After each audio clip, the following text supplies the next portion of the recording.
उड़नछू के प्राण पखेरु उड़नछू हो गए। नागराज भी चले गए माया, जल्दी से संदूक बंद कर दो। चाबी मुझे दे दो माया दीदी। ठहरो, रुक जाओ। हाँ हाँ हाँ हाँ। तुम सब क्या समझ बैठे थे? हाँ? उड़नछू के प्राण पखेरु सचमुच उड़ गए? क्यों?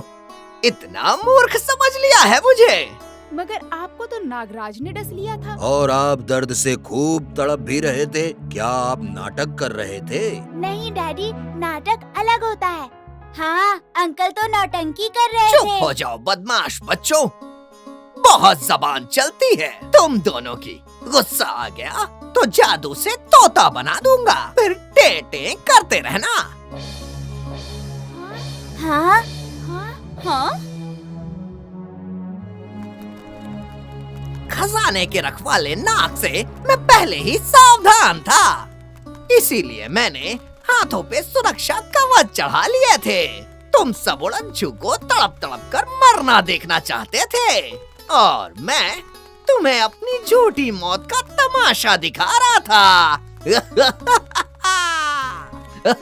मगर तमाशे में कुछ खास मजा नहीं आया अंकल। हाँ अंकल, आप तो मरते मरते जिंदा हो गए। प्लीज एक बार फिर मर के दिखाइए ना। हाँ प्लीज, हमने आज तक किसी को नाक के जहर से मरते हुए नहीं देखा। और इस बार कोई गलती मत करना जादूगर अंकल, ठीक से तड़पना। लगता है तुम दोनों का खेल मेरे ही हाथों खत्म होगा।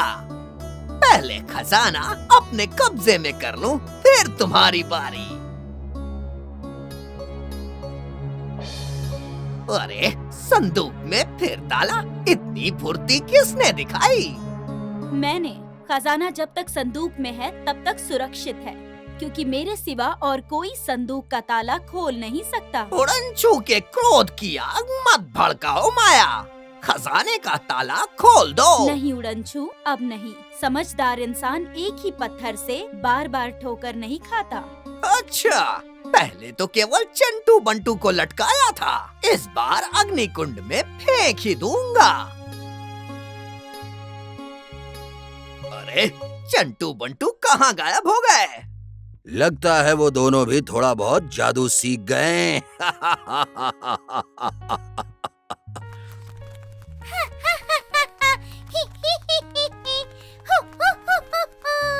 उड़नछू अंकल, हम यहाँ हैं, बताओ कहाँ है? आवाज तो बहुत पास से आई थी, मगर वो दिखाई क्यों नहीं दे रहे थे? अंकल, खजाना चाहिए क्या? चाहिए तो हमें ढूंढ लो, हम यहाँ हैं।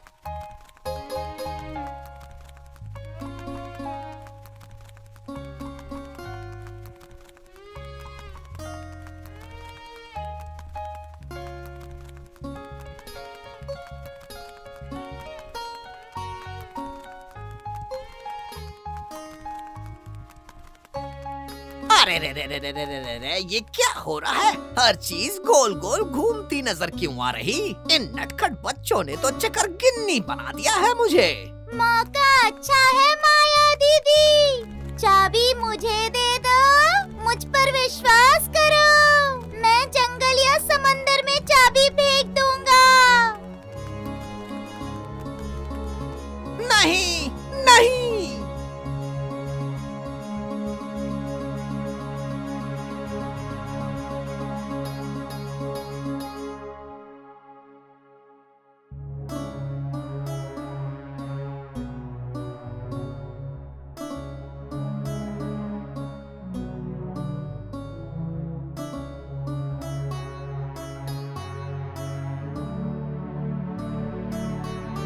अरे सब कहाँ गए?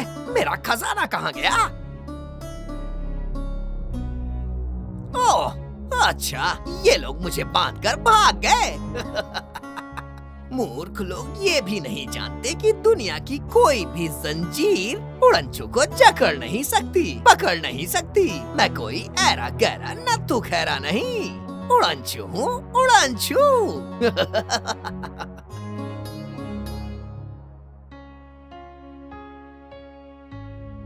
ये किस खतरनाक इंसान को किराए पर बंगला दे दिया तुमने? मेरी तो जान ही निकल गई थी। अगर हमारे बच्चों को कुछ हो जाता तो? अब ऐसा अंधेर भी नहीं है। मुझे क्या पता था उसकी असलियत क्या है। मैं तो उसे छोटा मोटा जादूगर समझ रहा था। छोटा मोटा? वो तो शक्ल से ही खोटा लगता है। तुम्हारी मोटी अक्ल में इतनी छोटी सी बात नहीं आई कि वो इस भूत बंगले का किराया इतना ज्यादा क्यों दे रहा है? कोई तो कारण होगा। कारण तो किसी राजा महाराजा का दबा छुपा खजाना ही था। तो अब उस जादूगर को पुलिस के हवाले क्यों नहीं कर देते? घर में क्या अचार डालने के लिए बांध कर रखा हुआ है? सोच रहा हूँ पुलिस के पास जाऊँ या न जाऊँ। तुम ही कुछ बताओ। तुम्हें तो बड़ा गर्व है ना कि तुम करमचंद जासूस की बेटी हो। देखो जी, मेरे पिताजी को बीच में मत लाओ, कह देती हूँ। मैं भी कह देता हूँ, अगर जरूरत पड़ी तो करमचंद जी को जरूर बीच में लाऊंगा। आखिर मैं उनका दामाद हूँ, कोई मजाक है क्या? तो मैं अभी पिताजी को फोन लगाती हूँ, वही आके इस उड़नछू को उड़नछू करेंगे। अभी कोई फायदा नहीं, वो तुम्हारे बुलाने से भी नहीं आएंगे। ऐसा क्यों? क्योंकि करमचंद जी हमारे प्यारे देश में है ही नहीं। फिर कहाँ है? चांद पर चले गए क्या? नहीं, जापान चले गए। जापान? हाँ, जापान में ज्यादा से ज्यादा गाजर खाने वालों का मुकाबला हो रहा है। करमचंद जी उसी कंपटीशन में भाग लेने गए हैं। तुम देखना, पिताजी जीत कर ही आएंगे। हाँ, गाजर खाने में भला करमचंद से कौन जीत सकता है? अच्छा, अब ज्यादा बातें ना बनाओ, ये सोचो उड़नछू का क्या करना है। वही सोच रहा हूँ, जरा एक गाजर तो देना। हमारे YouTube चैनल को अभी सब्सक्राइब करें। नए वीडियोस देखने के लिए बेल आइकन जरूर दबाएं। आप हमारे वीडियोस पर अपना कमेंट जरूर दें। वीडियो को लाइक करके अपने मित्रों को शेयर जरूर करें।